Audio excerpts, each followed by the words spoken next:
Little more than 140 days since the last vote, close to 2 million people have signed a petition to hold another election.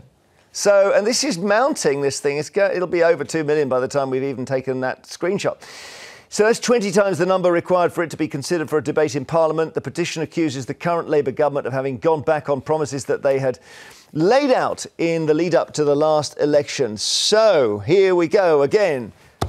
You called them a car crash. They aren't just started. They've not even got their feet under the desk, though, yet. I mean, look, I think this is amazing. I'm a Democrat in the fact, not in the American sense, but I'm a Democrat in the fact that I believe in democracy. You know, I accepted my result, and that's why I fought for Brexit. But, I mean, regarding these, breaking so many manifesto commitments, and I think this is true people power. They've seen I feel they've got a dictatorial government.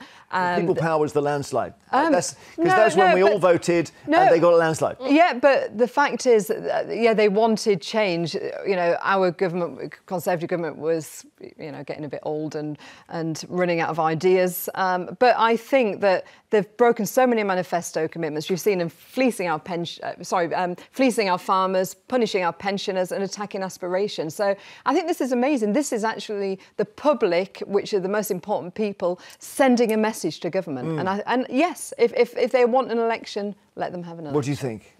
Another election? Another one? Another Jenny Leck? No, thank you. If they wanted to say, they could have had it in May. That's what there's my comeback. They're breaking manifesto commitments, though. And they're the first to do so as politicians. They may not be, though. No, wait, they may not be. We're talking later about national employers, NICs. Yeah, but the pensioners, look, they attacked the Conservative government and saying it's, what is it, 4 million people, 4 million pensioners or something going to be affected by the Conservatives. And what do? They go far further. All right, so Julian Somerset, do we need another general election? Most certainly not. It would be a bit exhausting, yeah. Yeah. Good morning, by the way, Mr. Jeremy Vine, and good morning, ladies. Good morning. I agree completely with the lady on the right-hand side. We do not need another general election. I always get very confused. The right is Nelufar, on the right, on the far right. Yes. We need to swap chairs, don't we? Yes. Yeah. Go on. Why not, Julie? Because the point being made by Andrea is that Labour didn't tell us what they were going to do. They have an awful. I think they've opened the books and they found a terrible mess. Correct. I'm a registered. Wait a minute. I'm a registered general nurse. I am a state certified midwife. I was at ground level when they ruined the NHS. It is going to take time and money and effort to repair it and get it all going again. And that's just the NHS. Please give them a chance. Are you a Labour voter anyway? Yes. Yes. Yeah, OK. Well, but naturally you'd say that anyway. Well, yeah, I mean, No, I don't know who to vote for. I'm not a Labour voter. I'm not a Labour voter. I'm not a Labour card-carrying member. However, what I will say is, I couldn't agree with you more. It's as though we've had some sort of paradise over the last 14 years and now we're being asked to slum it. Well, of course it makes sense that we have to deal with whatever the situation is. I think, give him a year. What do you think? Give him a year and then we'll see how far they've gone. Well, yeah. I mean, I think the thing is that I didn't expect them to have so many problems within the first month. I didn't think if you take £300 from every old person in the country, you're going to experience the feeling of the Bunsen burner up your bottom. Thank you, Julie. Lucy in Stockport, what do you think? Yes, I think we do need another general election. I don't know who we're voting for.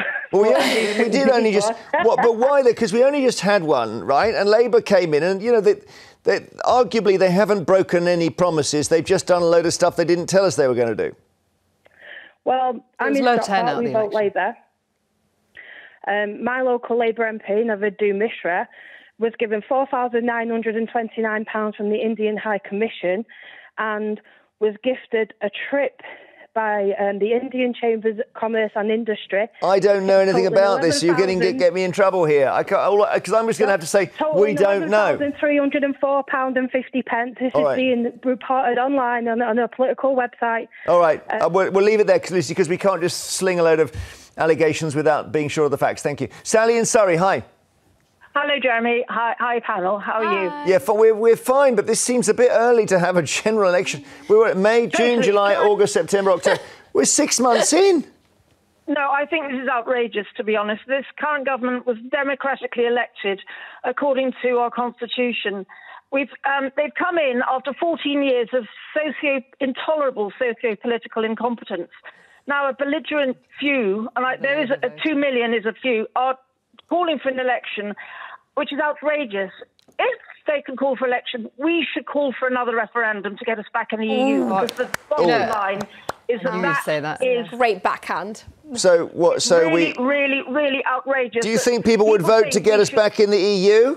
Yes. So I think, to be honest, to call a general election when we're in this utter shambles that is inheritance from the last government is completely preposterous. But you were in the last government. Why was it a shambles? Well, but look at in 2010 when the coalition went in, we had to clear up the mess of Labour and who sold our gold reserves at ridiculously low prices. You're going back virtually to when dinosaurs roamed the earth. No, and then we had Brexit and we saw the disarray in Parliament, people trying to stop Brexit in Parliament. Whose fault was that? Well, no, it couldn't get it through with the majority. The speaker was ridiculous. Who would you vote for in the next general election, Andrea? Who would you vote for in the next general election? The Tories? Listen, we didn't have a majority. If you remember, we had a confidence and supply with the DUP, so we didn't have a majority. Blimey, we are going into the fine print here. And then we had COVID. This is what people want to avoid. This is why we don't have a general election every 6 months, because it just gets to be heartbreaking. Sally, thank you. Peter in Wolverhampton, don't tell me you want an election. No, I don't, because I think the Conservative plans for the disabled were so savage. I'm glad we've got a more considerate government in power. OK, and you're right, fine, thank you. Kathy in Lancashire, hi. Sorry, he said this is a considerate government. Did that guy just say? Yes, they're considerate to him. I think he may be on a disability benefit. He's called before. Well, so am I. Right. What planet is he on? Well, I don't know. I didn't ask. It said Wolverhampton on the camera, but... Yeah, but not Wolverhampton... in this galaxy. No, could be a different one. I'm on PIP, but... I've been on PIP since I was 38. Well, I was medically retired at 38, and the amount we get is appalling. But no, we need a general election. This man is destroying this country and people's lives. All right, thank you. That's why 2 million people have signed that petition and counting.